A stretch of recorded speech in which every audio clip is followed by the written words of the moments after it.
नमस्कार, माझं नाव प्रियदर्शनी रणजितसिंह भोसले, उपनगराध्यक्ष फलटण नगर परिषद। आज 8 मार्च आणि आज 8 मार्च निमित्त मी आपल्या सर्वांना महिला दिनाच्या शुभेच्छा देते।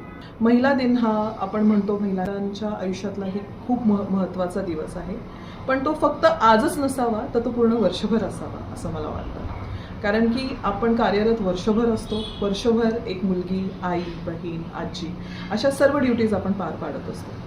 पण याचप्रमाणे आपण हे विसरता कामा नाही की हे जग खूप मोठं आहे, या जगामध्ये आपण वावरलं पाहिजे, आपला एक ठसा तिथे उमटवला पाहिजे।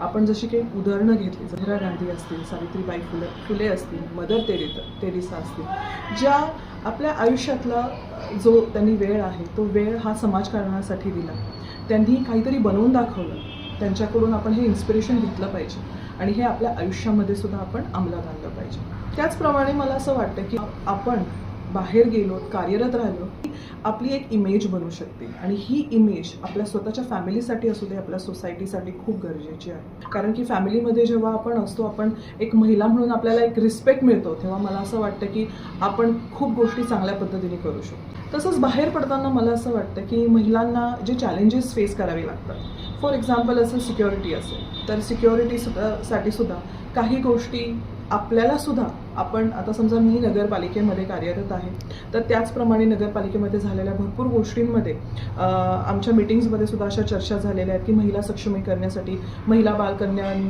विभाग समितीकडून जे काही फंड्स असतील किंवा जे काही स्कीम्स असतील त्या उपलब्ध करून देण्याचा आम्ही प्रयत्नात आहोत। फलटण नगर परिषदेच्या माध्यमातून आपण सर्वांना देतोय। तेच 1 कोटीचा एक फंड आलेला आहे, त्यासाठी आपण पब्लिक टॉयलेट्स हे सुद्धा जागोजागी लावण्याचा प्रयत्न करत आहोत। त्याचप्रमाणे मला असं वाटतं माझी फॅमिली, भोसले फॅमिली, ज्याच्यामध्ये माझे सासरे दिलीपसिंह भोसले, माझ्या सासूबाई मधुबाला भोसले आणि माझे पती रणजितसिंह भोसले, आम्ही दरवेळेस सांस्कृतिक कार्यक्रमामध्ये कार्यरत आहोत। सो त्याचप्रमाणे आम्ही महिलांसाठी सुद्धा खूप कार्यक्रम घेतो।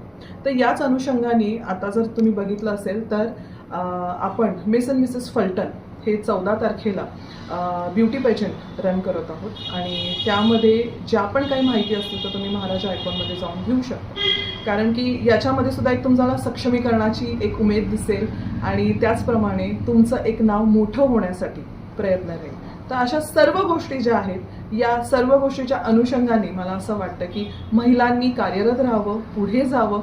आपण म्हणू शकतो की जर मुलगी शिकली, प्रगती झाली, ही जी गोष्ट आहे ही तेवढीच खूप महत्त्वाची आहे।